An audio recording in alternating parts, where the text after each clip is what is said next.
we want to bring in Republican Congresswoman Kat Cammack of Florida. Congresswoman, great to see you. Thanks for coming on today. Just want to get your initial reaction. Yet another anti-Semitic attack here in the United States.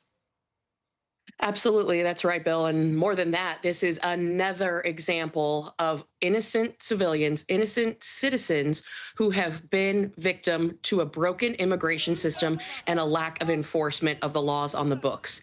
This man was in the country illegally, had overstayed a visa. It was pretty telling. It should have been a red flag when he filed for asylum exactly 1 month after receiving his temporary visa.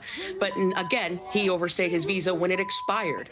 And the thing that is very telling to me is not only have we seen a rise in anti-Semitism around the country, on college campuses and elsewhere, but you see how many people are watching this attack take place. Not one person is stepping up. This is a gun-free zone, and he was able to continue his act of violence unfettered.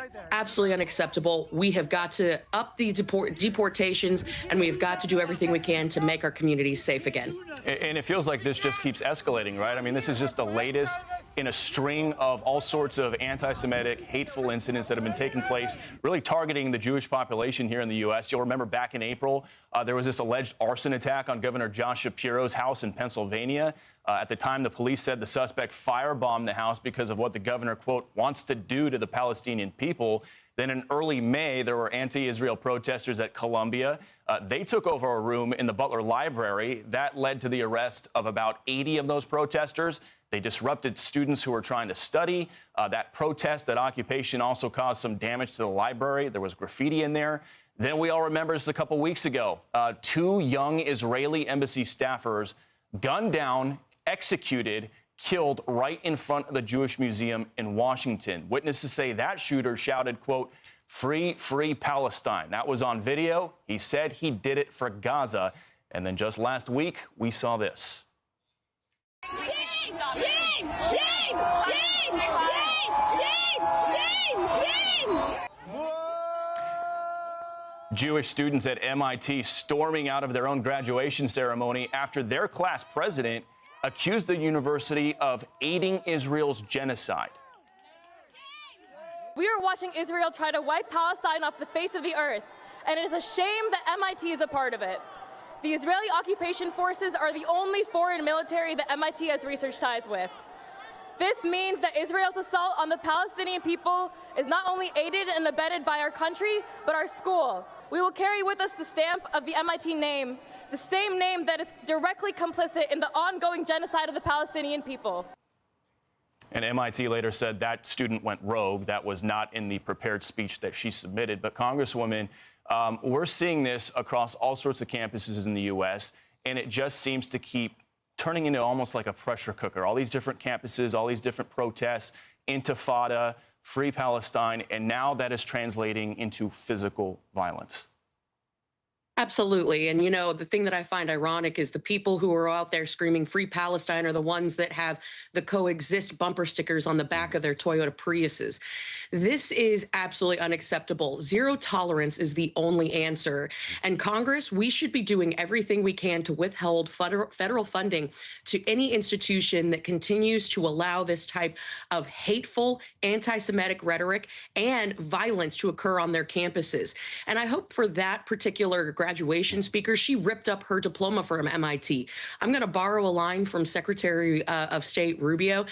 They can hate us for free. We don't need to fund their education. We don't need to continue to allow these individuals who want to incite hate and violence in our country. They don't need to be here studying on student visas. It is a privilege to be here in the United States if you want to be a foreign student getting a degree here in the United States. This cannot stand. We need to crack down hard, and it needs to happen immediately.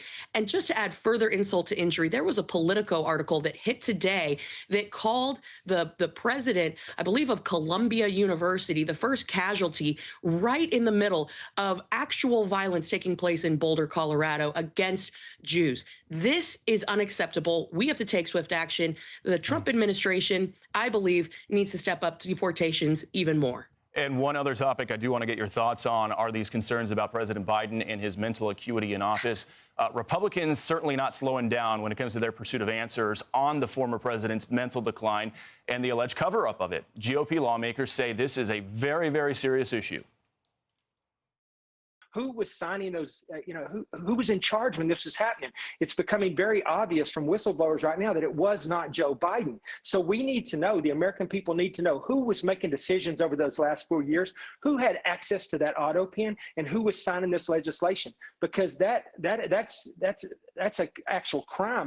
I think that the Trump administration could get them thrown out in court, and then Trump would be able to execute his agenda a whole lot easier.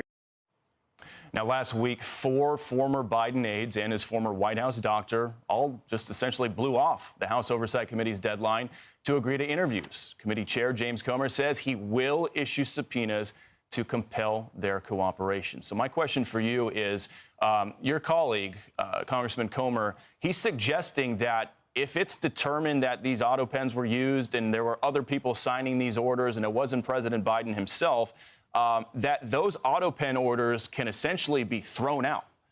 Is that something you guys are going to pursue? Absolutely. And again, I always look back to those very aggressive in-your-face tweets that the Biden administration and members of that administration used to put out on repeat. No one is above the law, yet they decide that they're going to not show up for a congressional hearing. They don't want to answer to the American people about some real serious concerns that we have about not only Biden's cognitive decline, but who was actually making decisions on his behalf. No one seems to have those answers. And to sell the American people on the notion that not only was he of sound mind and sharp as a tack, but that he was not being tested, that his cancer diagnosis came as a shock. No one wants to undergo, no one is wishing him ill health, certainly no. But we should have been made a prize to that situation. This is absolutely cover up. There needs to be consequences. The American people deserve accountability. This cannot stand. Yeah, and since it sounds like those aides have no interest in talking right now, we will stay tuned as those subpoenas start going out. Congresswoman Kat Absolutely. Tammet, great to see you. Thanks for coming on today. Appreciate you. Have a good one. You too. Hey everyone, I'm Emily Campagno. Catch me and my co-hosts Harris Faulkner and Kaylee McEnany on Outnumbered every weekday at 12 p.m. Eastern, or set your DVR. Also, don't forget to subscribe to the Fox News YouTube page for daily highlights.